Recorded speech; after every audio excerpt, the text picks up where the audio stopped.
ایک لہلہاتا ہرا بھرا بہت بڑا درخت تھا۔ اس درخت کے اوپر ایک دن ایک پرندہ آ کے بیٹھ گیا۔ وہ پرندہ روزانہ اس شاخ کو طرح طرح کے گانے سناتا، اس سے اچھی اچھی باتیں کرتا، اس کی تعریف کرتا۔ ایک دن اس درخت کی جڑ کو محسوس ہوا تو اس نے اس شاخ سے کہا کہ مجھے اس پرندے میں کچھ گڑبڑ لگ رہی ہے۔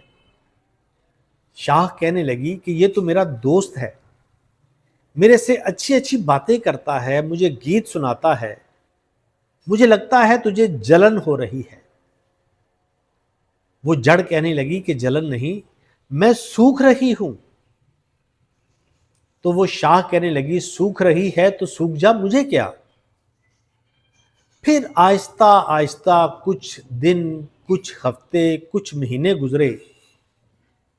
وہ جڑ سوکھ گئی، وہ درخت سوکھ گیا اور وہ شاخ بھی نہیں بچی۔ وہ پرندہ وہاں سے اڑا اور کسی درخت کو سکھانے کے لیے وہاں جا بیٹھا۔ اس پرندے کے پاؤں میں زہر لگا ہوا تھا۔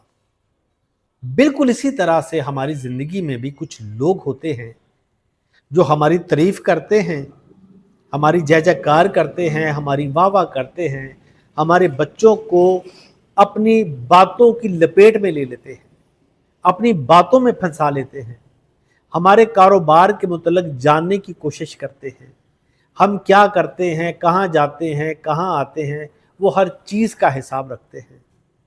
ان میٹھے بول والوں سے خبردار رہنا چاہیے۔